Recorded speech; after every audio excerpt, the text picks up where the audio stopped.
സർക്കാർ സ്കൂളുകൾ അടച്ചുപൂട്ടിയതിനെ ചൊല്ലി വിവാദം. സിദ്ധരാമയ്യ സർക്കാർ 2 വർഷം പിന്നിടുമ്പോൾ കർണാടകയിൽ 676 സർക്കാർ സ്കൂളുകൾ അടച്ചുപൂട്ടി. രാജ്യസഭയിൽ ജോൺ ബ്രിട്ടാസ് MP നൽകിയ മറുപടിയിലാണ് ഇക്കാര്യം പുറത്തു വന്നത്. KB ശ്രീധരൻ വിവരങ്ങളുമായി ചേരുന്നു. Sreedharan, good morning. ഈ സർക്കാർ സ്കൂളുകൾ അടച്ചുപൂട്ടിയതുമായി ബന്ധപ്പെട്ട എന്തൊക്കെ കാര്യങ്ങളാണ് അറിയാൻ സാധിച്ചിട്ടുള്ളത്?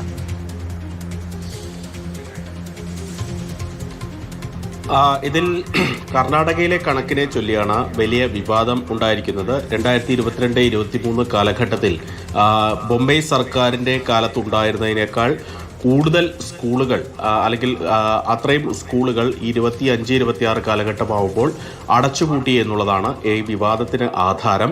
676 സ്കൂളുകളാണ് അടച്ചുപൂട്ടിയത്. 49,701 സ്കൂളുകൾ ബോംബെ സർക്കാരിന്റെ കാലത്തുണ്ടായിരുന്നെങ്കിൽ ഇപ്പോൾ അത് 48,844 ചുരുങ്ങി എന്നുള്ളതാണ് ഈ ജോൺ ബ്രിട്ടാസിന് നൽകിയ മറുപടിയിൽ കേന്ദ്ര വിദ്യാഭ്യാസ വകുപ്പ് നൽകിയിരിക്കുന്നത്. ഏതായാലും ഇതിനെ ചൊല്ലിയാണ് വിവാദം. സിദ്ധരാമയ്യ സർക്കാരിന്റെ പൊതുനയം എന്നുള്ളത് വിദ്യാഭ്യാസത്തെ പ്രോത്സാഹിപ്പിക്കും എന്നുള്ളതാണ്. എന്നാൽ അതിന് ഘടകവിരുദ്ധമായിട്ടുള്ള നടപടിയാണ് ഉണ്ടായിരിക്കുന്നത്.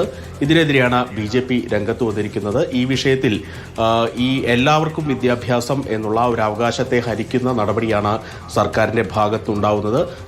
ഈ ഗവൺമെന്റ് സർക്കാർ സ്കൂളുകൾ അതുപോലെ തന്നെ എയ്ഡഡ് സ്കൂളുകൾ എന്നിവയ്ക്ക് വലിയ തോതിൽ ജനിച്ചു കൊല്ലുന്ന സമീപനമാണ് സിദ്ധരാമയ്യ സർക്കാരിന്റെ ഭാഗത്തുനിന്നുണ്ടാകുന്നതെന്ന് പറയുന്നു.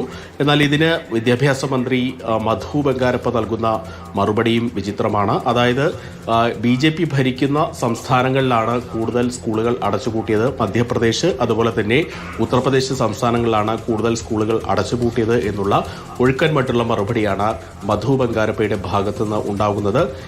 അങ്ങനെ പൂർണ്ണമായിട്ടും സ്കൂളുകൾ അടച്ചുപൂട്ടിയിട്ടില്ല.